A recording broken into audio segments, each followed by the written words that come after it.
All right, Ryan, can we please have a one-word prompt? Body. Body? Yeah. Body, yaddy, yaddy. Body, yada, All right. yada, yada, yada. Here we go. 3, 2, 1. My mind went immediately dark, like finding bodies somewhere, or that the family was going to get killed off, or something like that. There's too many of them. They got to get rid of some of them, I think. Yeah. Oh, they should turn this into a slasher. Yeah. That would be interesting. Is that what the remake is about? They all die? I think so. Oh, okay. Pretty sure. Hold on one second. Hey! Welcome to the Overtalking Podcast with your host, Ken and CJ. Say hi, CJ. Hi, CJ. This is a show where we talk over TV shows and movies as chosen by our guests. And this week we watched Cheaper by the Dozen. Not the original, but the middleist, which we'll get into. Oh, yeah. But the 2002 one, I think. The one Three. With 3? Steve 2003. Martin. Steve Martin. Steve That's Martin, all you need to know it. You know which Yeah. one. You're looking at our Instagram. You see the people. You recognize it. You've probably seen it. Now, CJ, why did you go dark? I just have a sick and twisted mind, Ken. Were you That's where watching my mind horror goes. before this or something? Usually I'm the one who takes it there. We are only one episode into the new season of Stranger Things, and it's already too spooky. Oh, I haven't started that yet. Too spooky. Good so far? So good. Yeah, it's good. Okay. But Just too spooky. Yeah. It's right. It's going to be right up your alley, Ken. I think you'll love this season the most. Yeah, I'm excited. Hey, and speaking of loving things, And let's being bring out our guest. Returning back to the show is Ryan Hultman. Oh my God. Thanks for having me. I'm Hi. really excited to be back. Hi. I gotta say, Ken, I mean, the new season of Stranger Things. Now I finished. No spoilers, I promise, no spoilers. Please. Thank you. It's so good. It's so good. Just keeps getting better and better, huh? Yeah. And this, I mean, it did take a turn for the dark this season, but nothing beyond that I won't say. I won't spill any beans. Now, Ryan, why did you say body? I guess that's a better question. You know, I have no idea. I looked up, you said one word suggestion, I looked up, I stared right at my window and I went, body. And I don't know. I guess... Like somebody I walked certainly by? wasn't thinking, no one walked by. I'm on the 6th floor. I have no idea. Huh. I don't even know. I guess it'd be very concerning if someone did walk by then. Yeah. Could you imagine? That would be very what we do in the shadows. Very what we do in the shadows. Yeah. I would welcome. I would invite a vampire in. I wouldn't even hesitate. Yeah. I want to hang out with Jackie Daytona. Oh my God, 100%. It's God. Oh, now I'm like, should I have done what we do in the shadows? Anyway, Cheaper by the Dozen. Ken, is that our segue? I guess that's it. Yeah, you just teed it up for me, which I'm not used to. But we'll talk about Cheaper by the Dozen and more coming up on the Overtalking Podcast. They were one big happy family until Dad tried to make things better. Shake McGuire wants me to coach the Stallions. My whole life is here in Midland. I'm not moving. I promise you, we will be a happier, stronger family. No idea what that means. And we're back on the Overtalking Podcast, joined once again by returning guest Ryan Hultman, and we're talking about Cheaper by the Dozen. Ryan. Yes. We're going to put 30 seconds on the clock for you to describe for someone who's never heard or seen Cheaper by the Dozen what it's all about. Ready, go. I love it. In this remake of the classic film, the Baker family resides in Midland, Illinois, where Tom and I'm forgetting Bonnie Hunt's name, but Bonnie Hunt, Steve Martin and Bonnie Hunt have 12 kids. You might think they're way in over their heads, but they're not, because they can tackle it together. And but then Tom gets the offer of a lifetime when moves his family to Evanston, Illinois, and chaos ensues when Bonnie Hunt leaves. Snuck it in there. I snuck it in there. The main. A remake. Good. It's a remake. Can you believe that? Have either of you seen the original, the 1950 original? I have. Wow. Really? Yes. Does it hold up? Is it good? Well, admittedly, it's been a really, really long time since I actually saw it, but it's much sadder. Oh. and it's not really. It's based on the real life Gilbreth family, who actually gets a call out in this Cheaper by the Dozen, where they're playing Apple Schmear, they're hitting the apple, and then Piper Perabo. I know none of these characters' names besides Mark. Piper Perabo, who's the eldest daughter, goes to Ashton Kutcher, oh, apple schmear, my great-grandma Gilbreth invented this. But Gilbreth is the name of the actual real-life family that is featured in the original film.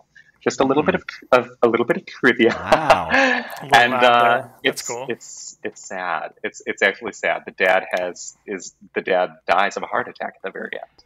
Whoa. Oh my God. I thought you were going to say they did get a divorce or something like that.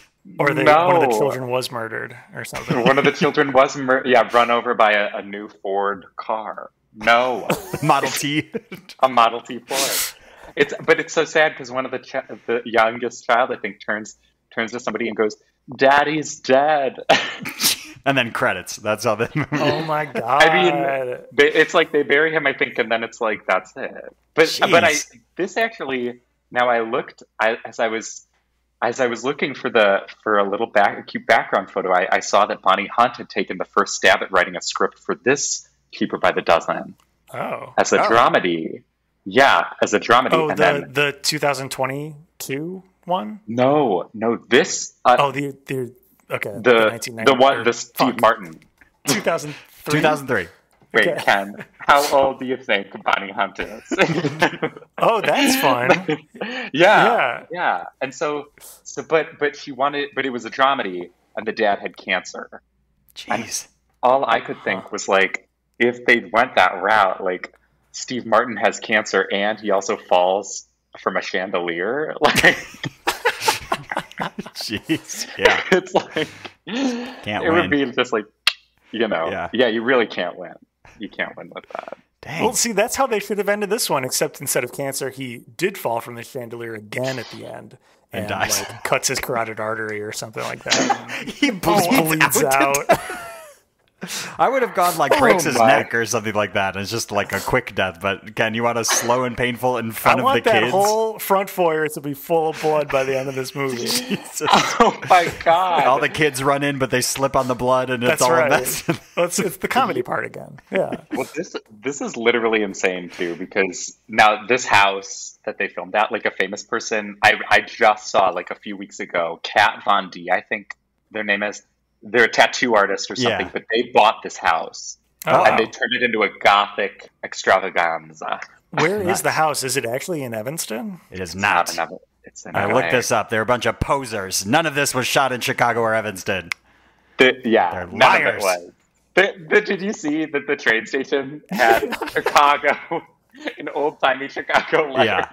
I was like, that's not real. Yeah. That's not real. Nowhere in Union Station. Not even on the famous steps of Union Station. What's that? The mafia movie. Oh. Oh my God! Do you know what I'm talking about? With the stroller No. down the steps, the baby stroller down the steps. I also have no idea. Wow, whatever that is, we need to do it because neither of us have seen it clearly. It's a classic. I don't even remember. The guy gets shot like 100 times. It's insane. Wow. Oh my God. Anyway. I also just Googled Midland, Illinois, because I wasn't sure if that was a real place. And it is some like township that is literally like 4 blocks, and that's it. There's like one street that goes through it and like 2 other streets on the side, and that's it. Oh, These are the country, days. then. Yeah. Yeah. These are the days. That's how the movie opened, right? It's how it opened. A tracking shot. Can we talk about the killer soundtrack to this movie? Thank you. Yeah. Yes. It actually is pretty It was really decent. good. I wrote down some of the songs. You've got Life is a Highway, classic. Yes. And then because this is in early 2000s, we get some In Too Deep by Sum 41. Great. Yeah. And then Yes. my favorite, sing it with me, guys. Here it goes. I'm just a kid, and life is a nightmare. I'm just a kid, I know that it's not fair. Nobody cares, cause I'm alone in the world, and everyone So good. My latte. It's Ryan, how many times have you seen this movie? Because you're letting on pretty early on that it's more than once. It's much more than once. This movie was This movie, and I'm referencing my first episode that I was on the pod, Aquamarine. This movie similarly was a pillar of my childhood. I've seen it so many times, but I haven't. But that was when I was younger. Getting older, the first time. I mean, it's probably been 10 years since I watched it. But of course, I watched it last night, and oh my God, it took me right back. I just like and Ken, I was telling CJ. And listeners, I was telling CJ before. We talked before the episode. We're friends. We talked before the episode. We're friends. I don't see Tom Baker and I keep forgetting her name, but I only see Bonnie Hunt and Steve Martin. Right. I don't see them. They're not acting.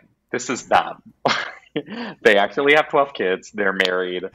They're the perfect parents. And I mean, well, not perfect, but I just like I only see them, and they were like, I wanted 12 siblings growing up because of this movie, or 11 siblings, I guess, 11 siblings growing up because. I mean, they let the kids play roller hockey in the house. They sound like pretty perfect parents in my mind. Yeah. Oh my God! I would have killed to be able to do that. So fun. Well, if the game gets bigger than 3-on-3, they got to take it outside. That's true. That's a good line. There are, make no mistake, Oprah, there are rules. There's rules in this household. But chaos. I love this movie. Yeah. I even, when I was younger, I even wrote down like my big family's names, like my imagined siblings' names. Can we hear some of them? Like 3? Do you have any real siblings? Are any of them like their names or no? Yes, I have one sibling, a younger sister. Her name's Alex, and she was in it. She was in it. But, okay. Yeah, she's included. That's good. That's good. She was included. Yes, we have a great relationship. But oh my gosh, no! I had a lot of older brothers though. I wanted older brothers, and I would ask. I mean, I don't remember. But I know that I still have the piece of paper because I keep everything. Pack rat. I'm a pack rat. I keep it all. Actually my 2 best friends were in my family, and at the time in 4th grade it was Harper and Ethan. Those are good names too. Those are not like your standard Harper. Yeah, that's great. We were triplets in my imagined family. Well, Ken and myself are both older brothers, and we do rule. So you did good there, wanting to wish for them. Yeah, that's right. Dude, I mean, hey, I know I was right on the money. I knew what I wanted. I mean, God, and there's actually rewatching this movie. There's so many iconic parts, so many line readings. VIP line reading, I think, goes to Hilary Duff here. And now Hilary Duff, one of the middle kids, a drama queen, Hilary Duff, fantastic. She says, check it out, Pops. Check it out, Pops. Call me Crazy Pops? Oh, no, it's Call Me Crazy Pops? And I literally was just like, I had to pause because I was just like, call me Pops crazy. That's a good line. I do like calling. I call my dad Pops occasionally just to mess with him and try to get a reaction out of him. Basically, any name that isn't Dad, I'll try to throw his way. I don't know if I can picture that. CJ, can you say "Call me Crazy Pops"? Just call me Crazy Pops. It seems so natural. Yeah, absolutely. Like anyone would say that. It just falls out. Check it out, Dad. Mike rappelled from the side of the house. Call me Crazy Pops, but things are getting pretty crazy around here. There it is. That was good. Yes. She earned. You know that she was paid more than she was because she's a star at this time. Oh yeah. And she earned every dollar that they paid her. I don't know how much they paid her, but acted her heart out. Oh God. She acted her heart. I can't tell if you're serious or not, but she was my least favorite part of this movie. She does she's basically complain the whole movie. I don't think she really adds a lot to she is solutions. Overacting every line that she says. It's so cringy. I don't know. Yeah, she lays it on thick. I'll give you that, Ken. Yeah, she lays it She out finally shows some sibling love in the last 5 minutes of the movie. It's like, yeah, sometimes I do want to kill her, but I'd also kill for her. It's like, I'd also cool. kill for her. Yay, murder. Yeah. Wow. Like that comparison. It's insane. It's insane. She really, she's earning her keep. And actually, but I think if we're going to give, if on the flip side, if we're giving an acting award to somebody, I think it's got to be Mark, the actor that plays a sad little boy. The ginger Mark. Oh yeah. The sad little boy. His only friend is Beans the frog. Who dies at the end. Who dies at the end. By the way, though, Beans, the actor that plays Beans from Even Stevens, is also in this movie. There's two Beans. There are two Beans. There are two Beans in this movie. Two Beans for the price of one. Yeah, 2 Beans for the price of 1. Yeah. It's and could you even believe Ferris Bueller's Day Off and Succession's Alan Ruck. Yeah. Right. Cameron. Earning his keep as the non-confrontational neighbor husband. Yes. Okay, I want to talk about a very specific scene, if you guys recall this. So, Mark goes missing. They knock on that neighbor's, Alan Ruck's door. The wife, who's a terrible person, doesn't want to go help find a missing kid, tries to rub it in their face instead. Would land. I knew your kids would land up on a milk carton one of these days. Yeah. So much sass. Yeah. Fuck you, lady. My kid's missing. What a nice thing to say. And then, okay, so Alan Ruck agrees to help her, but you catch a glimpse where it looks like Bonnie Hunt is reaching for his hand, as if she's going to like hold hands with him to bring him outside of the house and then like go find Mark together. Do you think there's some sort of subplot going on there where she was cheating on Steve Martin? I mean, it's Cameron from Ferris Bueller. How would you not want to? Well, yeah. I mean, I can't say I blame her. Yeah. My thing is, there would be no time. You know what I mean? True. No privacy whatsoever. She's writing a book. She's editing a book. Well, that book went to print really fast. At least that. Yeah. But she's quote unquote not home for 2 weeks. Yeah, 2 whole weeks. She could be touring around, and she was on some shows, but I'm sure there was some downtime. Maybe she swung back home and snuck over to the neighbor's house. I don't know. I think it's disgusting that you both are putting this on to Bonnie. You perverts. You perverts. Alan wanted to help. Exactly. He's a nice guy. Yeah, he's helping her out. I mean, she has needs. And I'm sure they don't have time with all the kids. Classical gas is playing, and Mark is gone. You understand? A classical gas.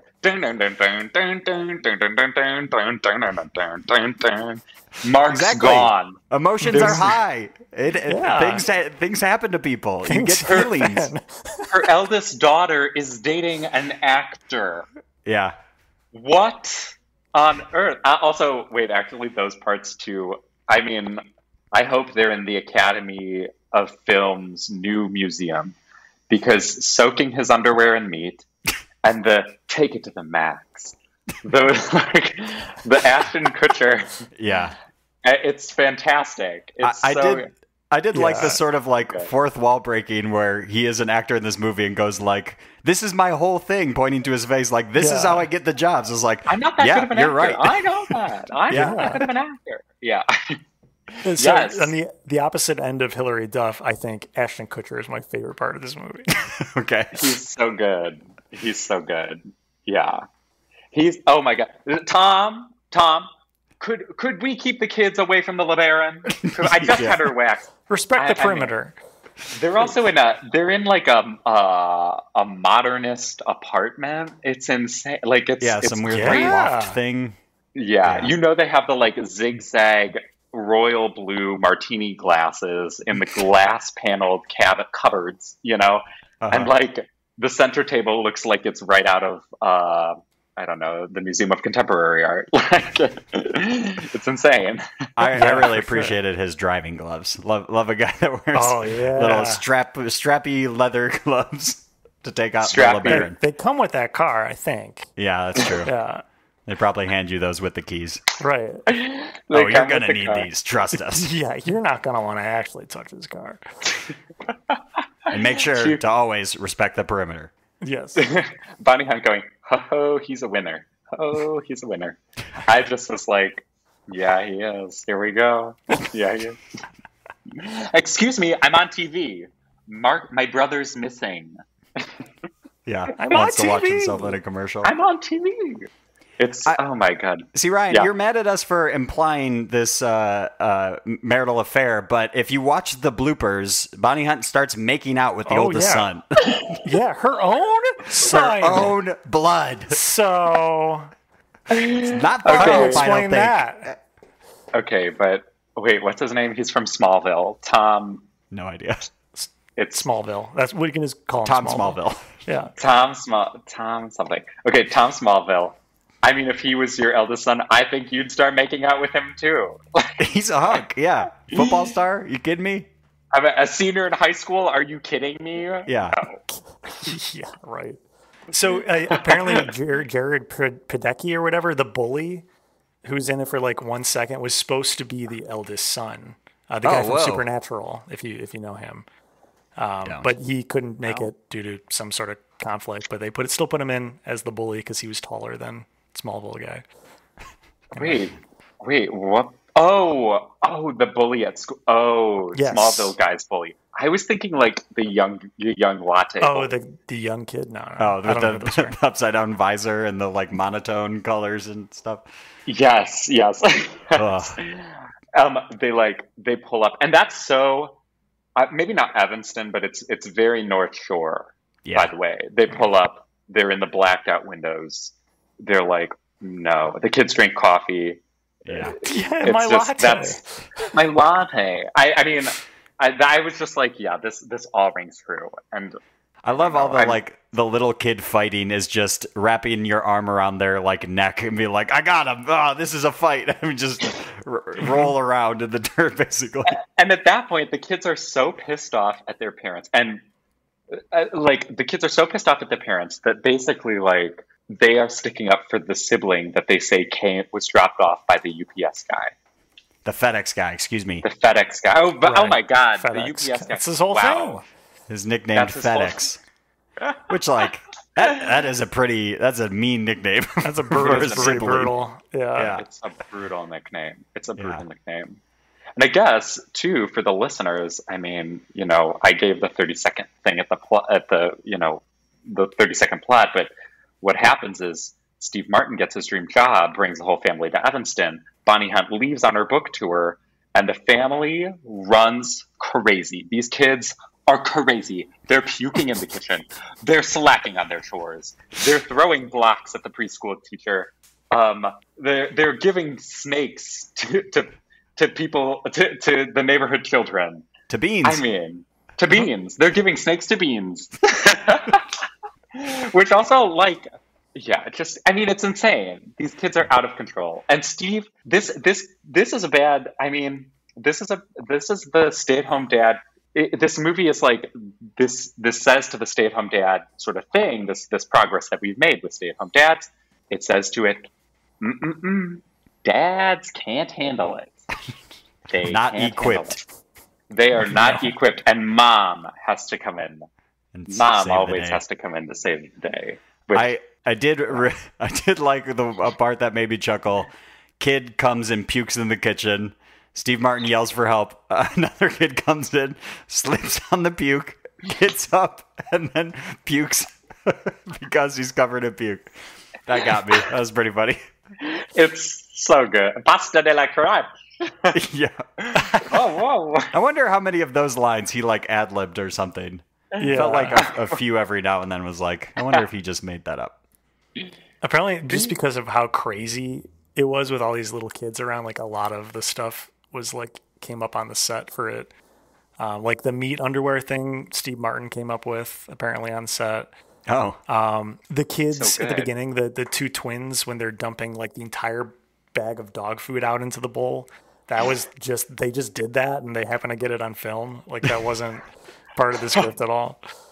Oh my God. I did enjoy that part of the bloopers too, them basically showing like, hey, How it's they difficult to film with kids because Yeah. they get cranky and don't want to do what you're telling them to do.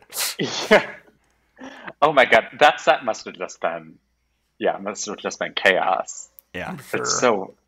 I also now Mark FedEx boy, that bedroom. Can we talk about? Yeah, I bedroom? would kill for that bedroom. Yeah. So cool, and a freaking slide downstairs to the outdoors. I mean, Yeah, But that come on. room's all the way at the top of the house, so I'm sure during the summer it's got to get real hot up there. it's got to get don't know. real. No central AC in there. Probably not. in that old house, in that attic, basically. Yeah, basically. Yeah, I guess that is true. It didn't look like it was really like finished in that room. And I don't know, this is another very specific scene, but we have like an eagle eye view of his bed, and he has stained glass windows. But because of where the light is coming in, it looks like he just pissed the bed. There's just yellow all over it, like I didn't splotches catch on his that. bed. Huh. Oh my god, I didn't even see that. Yeah, FedEx pissed in his bed. As he's FedEx morning has beans. pissed his bed. Oh my god, this little boy. Okay, first the affair, which I let slide, but only so much. And now Because it's the- possible. Yeah, because you agree. It's possible. Okay. Continue. But now the bullied child was still wetting the bed. I mean, I guess I don't. Well, okay. I mean, I have to say enough's enough. Okay, Stop. I'm sorry. Stop with the bullying of the Baker family. They're paycheck to paycheck right now, and they have 12 kids, and their eldest daughter won't leave her life in the city to come help. They're in the throes of it. They're in the thick of it. Okay. Also, yeah, it was a very interesting glimpse at the publishing world where she had a manuscript approved and they said they were going to publish it. And while she's there talking about the details to publish the book, they're like, oh, by the way, you have to stay here for another 2 weeks and immediately Yeah. go on the book tour, even though it's like not Otherwise- released. Otherwise, the book's not released, which, how could it not already have been printed by that point? I don't understand. If you're Yeah. doing the book tour, what is happening here? Yeah. I know, but publishing is crazy. As we all know, it's That's- a crazy that's- business. That's what we're supposed to take away from it, all right? It's Yeah. absolutely insane. And if you want it all, you can't have it. That's the message of the movie. That's the message. Something's got to give. Not gonna One of you happen. has to quit your job. Let's get One realistic of you has here. to quit. Yeah. One of you has to quit, and it's going to be the woman. That's just how Because, it's going to be. You know. Yeah, because the man has to have it all. Actually, and then the kids also offer to give up everything so that dad can have it all. I mean, Right. does the That's just what they patriarchy- expect. I don't know. That's what they expect. I'll give up hand-me-downs. Lorraine, Hilary Duff, Lorraine, who's basically character backstory is she's in hand-me-downs, is Yeah. is literally like, I'll go back to That's her hand-me-downs if dad character can arc. coach football. She doesn't want hand-me-downs. Yeah, it's insane. And actually, now Star Maker, this movie is Dax Shepard plays the camera guy. Yeah. Did we- Spotify podcast daddy, Dax So Shepard. actually, all of quote unquote Oprah's film crew is the film crew from Punked. Ashton Kutcher's Punked. It's Wow. the same film crew apparently. They just He brought them brought on for this. them with. Apparently, I don't know. He brought them with. Wow. They said skip the casting. Ashton said, "I know a few guys. I know a guess few so. guys." All right, CJ's getting antsy. So I have a heart out, guys. yes, I think we have to move on. So it's time for. It's a hard out. That's right. This is the trivia portion of our show where we pit our guest and CJ head to head to see who knows the most about what we watched. Ryan, CJ, are you two ready? Ready. Yes. Cool. And it's perfect because this is short. First question. Just shout out the number or what you think the number is. But 12. when Cheaper by the... Hold just on. Hold on. Yeah, it's a magic number. When Cheaper by the Dozen was made, how many real-life children did Steve Martin and Bonnie Hunt have between the two of them?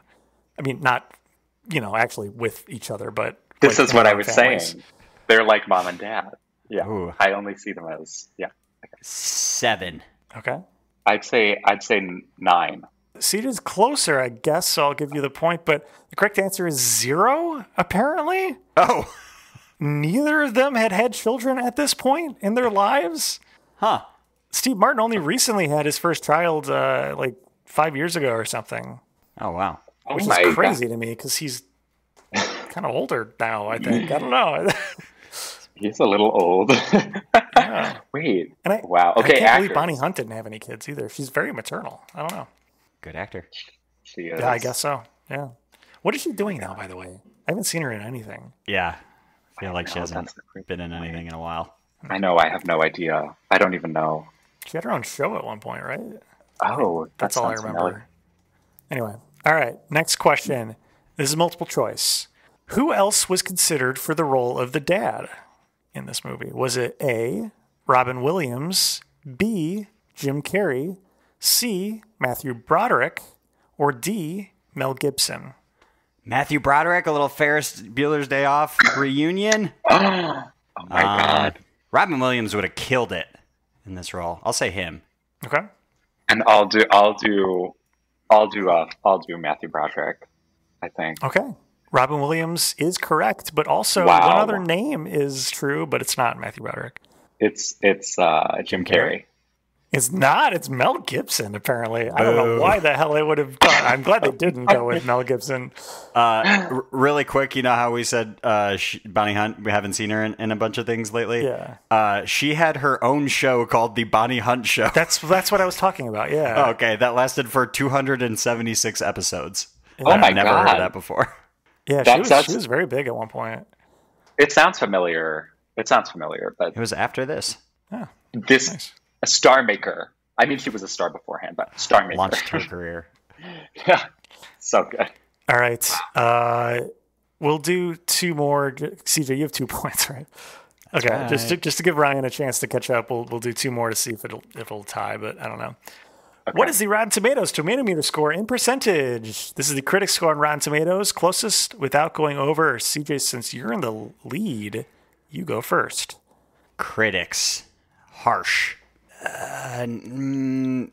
48. Okay. I'm gonna go 40. A nice round 40. 40%. I did say closest without going over, so that's not totally employing the whole strategy of that, but that's cool. You both are way over. It's about 24%. Oof. 24? 24%. Out of 100? That's right. That's how that works. Yeah. Oh Ouch. my! Sorry. Can I? What are the who were the critics that were surveyed? I want names. Who are these critics? I want names. Ryan It's did not Ebert. understand. Yeah, Cisco. I can't comprehend. This movie had a character named Shake McGuire. Hated that guy. No. You listen here. Yeah. This meeting is over. Yeah. This meeting is over. I President decide Gerhardt. when I get up and walk away. Also, they left, but Oprah's coming to the house. Why would you leave when Oprah's coming to the house? Yeah. Mm-hmm. Also, Dax Shepard said, "I'm going to call Oprah's people and let her know." Aren't you Oprah's people? You work for the show. Yeah, right. Why don't you just directly call Oprah? Yeah. But again, the ins and outs, and I don't want to defend. I mean, I don't want to defend, the screenwriter too hard, I guess, but the ins and outs of the industry. I mean, who knows? It's crazy. It's crazy. It's like the publishing industry. It's just wild. Just flying by the seat of their pants. They're printing books that they don't even know. They're writing books that their bodies can't cash. I don't know. Anyway, There's something there. Yeah. There's something there. Hey, we got to move on. CJ's our winner, I have a heart by the out. way. dang! Congratulations. Congratulations. Just really quick, and I'm just going to say it. The audience score on Rotten Tomatoes was 56%, which is still Okay. not super great, but Yeah. it's better. That's passing, right? Yeah, that's passing. Well, let's see what we think. It's time for our ratings. Ratings. Ryan, on a scale of 1 to 10, what would you rate Cheaper by the Dozen for you? And Okay, in well- case you were wondering, I looked up the Aquamarine scores in case we want something to compare it to. Ryan, you gave Aquamarine an 11.5. So what does Cheaper by the Dozen get? Well, I do recall last time you guys said to me that there are baseline points that a movie can get. So I think That's right. We started with it's a movie. it's a movie, so that's a a 1 movie. out of 10. And then I think, yes, I don't know. There were a few other ones. I'm actually forgetting what they are, but I think it moved us up to like 3 or 4 points that are baseline points, which I think this movie meets. It is a movie. Yeah, you're right. So I'd have to say 12 is their number. So I'd have to give it a 12 out of 10. Wow. Wow. Dang, all right. It's so good, and it's family fun for the whole family. Steve Martin's at his best, and I think so. And it's good. And at probably the last 20 minutes of the movie, I'm not even joking you. And now I may be a little bit emotional right now, but I was tearing up. I truly had to pause it for a quick sec because I couldn't see through my wall of tears. It was so good. The Mark part is sad. Yeah, that got me. It's sad. Mark's gone. Bing, dun, dun, dun, dun, dun. Yeah, it's so sad. I do like your closing argument of, and it's good. That's how we should end a lot of our ratings. Yeah. I'm a critic.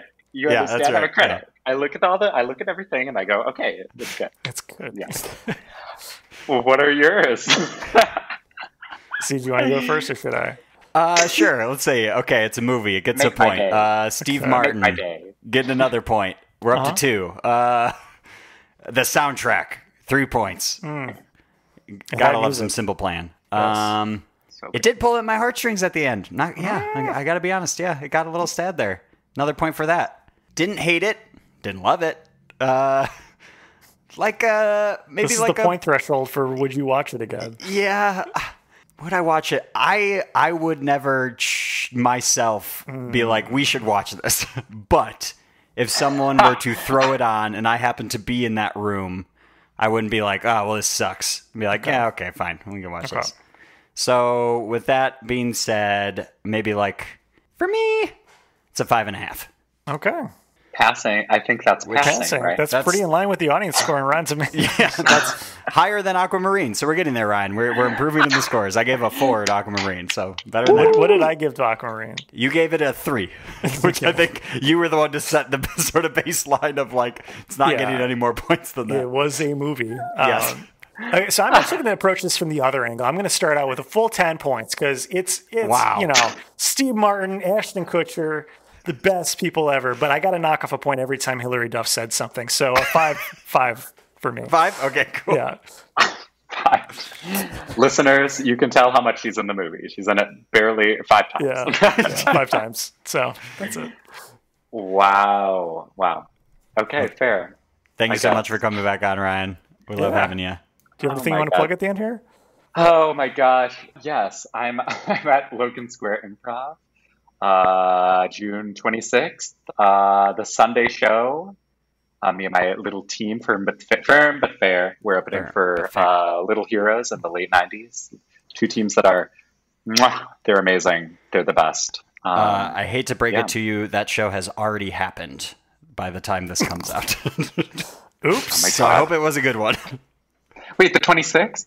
Yeah. We are banking these. We're way in the future. We're banking. Yeah. Then no. Oh, okay, great. All right. I'm not a planner. Hope it was a good show. Yeah. Thank you. Oh, it was fantastic. And thank you both for coming. Right. Thank you so much for coming. Yeah. Oh, yeah. We were there. Of course. We brought you Absolutely. roses after the show. Yeah. It was so unnecessary, but it was fantastic. Oh, no, it was necessary. It was that good. Yeah, we had to. Yeah. Okay, wow. Thank you. All right, Steve, what do we got?